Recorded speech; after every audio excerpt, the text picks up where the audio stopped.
بسم اللہ الرحمن الرحیم۔ السلام علیکم ورحمۃ وبرکاتہ۔ معزز و محترم ناظرین کرام،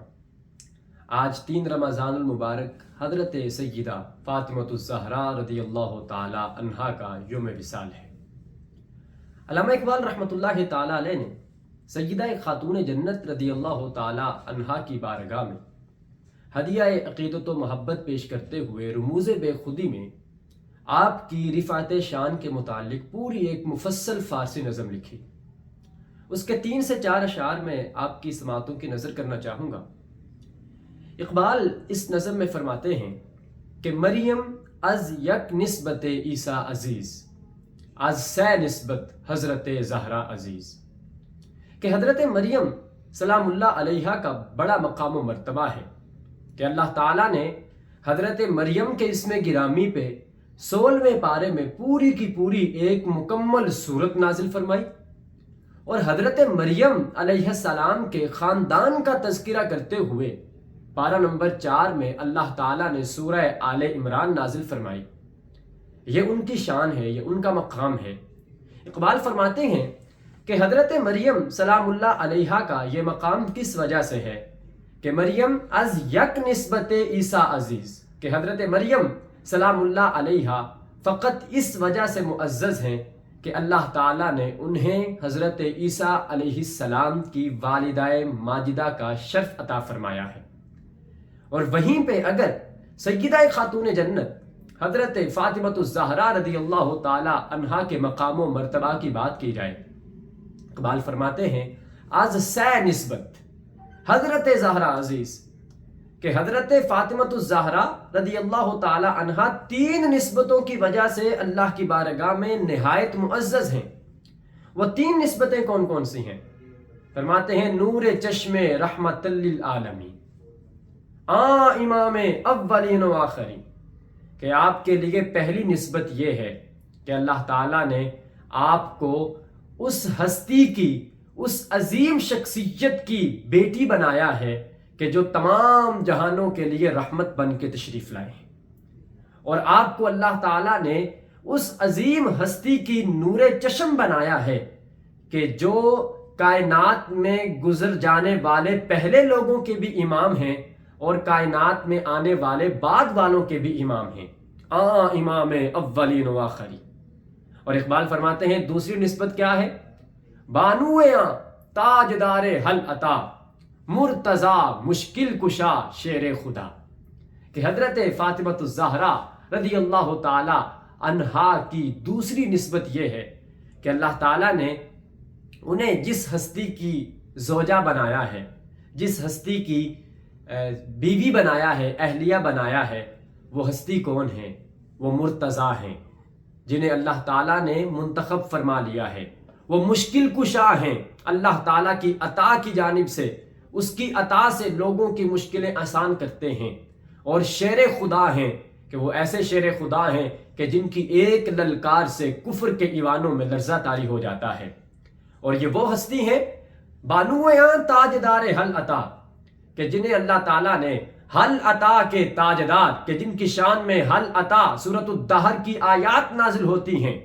اس کے جو تاجدار ہیں حضرت علی المرتضیٰ کرم اللہ تعالی وجہہ الکریم، حضرت فاطمۃ الزہرا رضی اللہ تعالی عنہا کی دوسری نسبت یہ ہے کہ اللہ تعالیٰ نے انہیں حضرت علی رضی اللہ تعالی عنہا کی زوجیت کا شرف عطا فرمایا ہے۔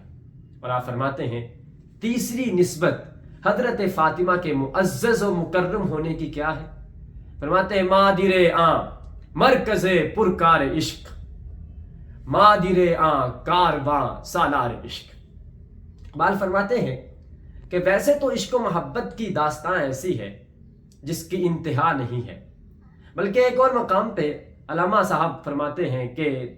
تیرے عشق کی انتہا چاہتا ہوں، میری سادگی دیکھ کیا چاہتا ہوں، کہ عشق کی انتہا تو ہو ہی نہیں سکتی، لیکن پھر بھی اس کے باوجود عشق و محبت کی داستان کی انتہا نہیں ہوتی، لیکن اس کے باوجود اگر عشق و محبت کی داستان کو سمیٹا جائے اور سمیٹ کر کسی ایک نقطے پہ مرتکز کیا جائے تو اقبال فرماتے ہیں وہ ساری عشق و محبت کی داستان کو سمیٹ کر کسی جگہ پہ دیکھا جا سکتا ہے تو میدان کرب و بلا میں دیکھا جا سکتا ہے کہ حضرت فاطمہ الزہرا رضی اللہ تعالی عنہا آپ والدہ ماجدہ ہیں.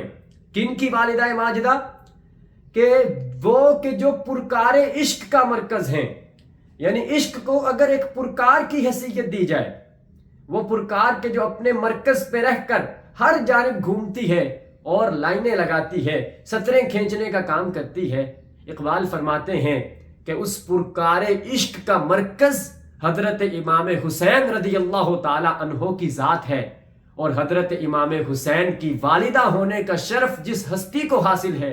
اسے دنیا فاطمہ الزہرا رضی اللہ تعالی عنہا کے مبارک نام سے یاد کرتی ہے. فرماتے ہیں کہ جو عشق کا قافلہ ہے اس کے سالار حضرت امام حسین رضی اللہ تعالی عنہ ہیں، اور حضرت امام حسین رضی اللہ تعالی عنہ کی والدہ حضرت فاطمہ الزہرا رضی اللہ تعالی عنہا ہے. یہ 3 نسبتیں ہیں. پہلی نسبت کہ آپ نبی مکرم صلی اللہ علیہ وآلہ وسلم کی دختر نیک اختر ہیں،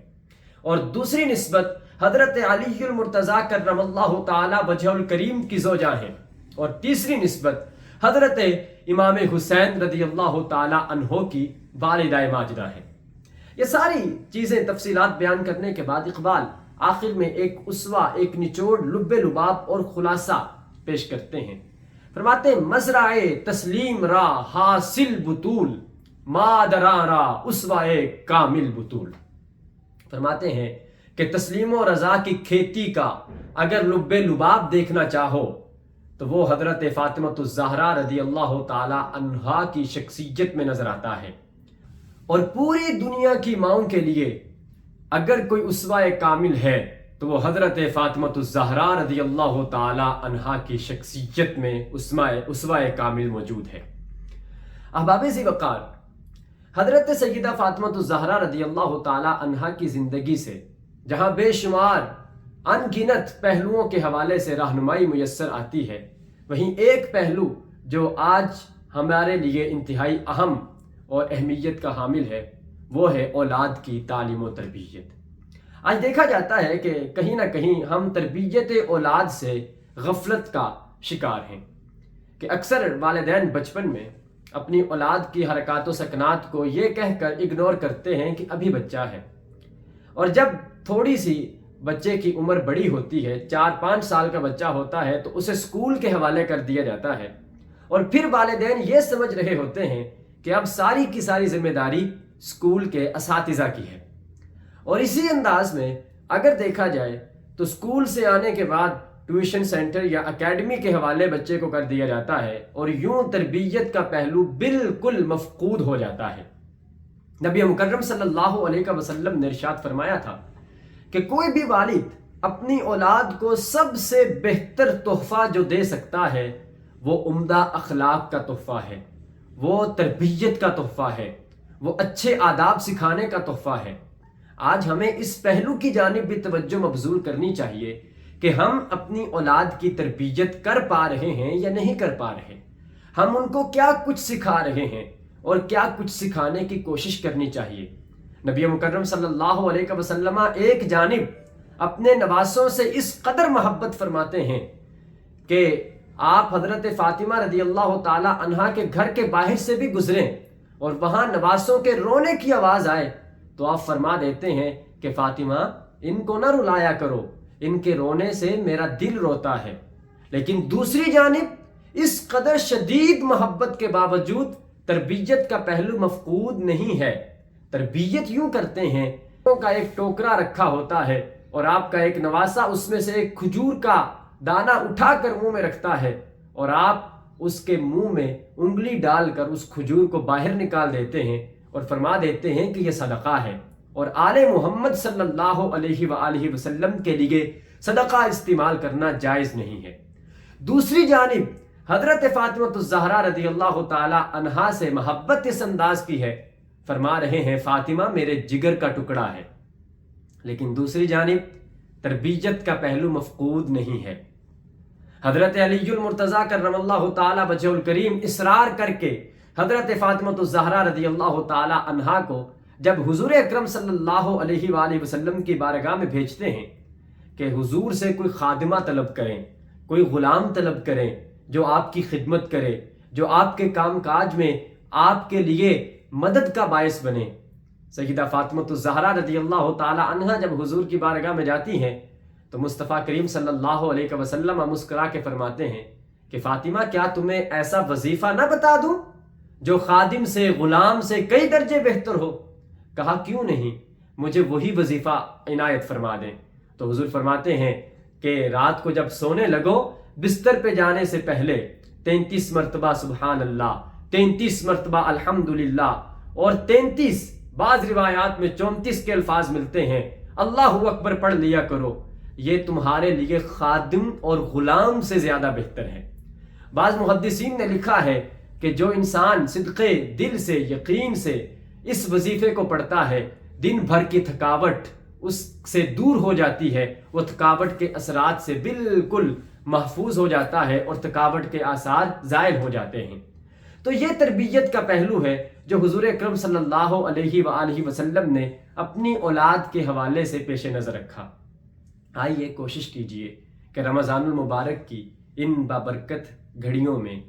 ان بابرکت لمحات میں حضرت سیدہ فاطمۃ الزہرا رضی اللہ تعالی عنہا کی شخصیت سے ان نوادرات کو چنتے ہوئے، ان موتیوں کو یکجا کرتے ہوئے عہد کریں، ارادہ کریں اور نیت کریں کہ ہم بھی اپنی اولادوں کی تربیت پہ غور و فکر کریں گے اور اس کے لیے جو ممکن ہو سکا وہ کوشش کرتے رہیں گے۔ اللہ کریم ان عظیم ہستیوں کے طفیل ہماری خطاؤں کو، ہماری لغزشوں کو معاف فرمائے اور ان کے درجات میں مزید بلندیاں اور وسعت نصیب فرمائے۔ رب کریم ہم سب کا حامی و ناصر ہو، آمین۔ وما علی الا البلاغ المبین۔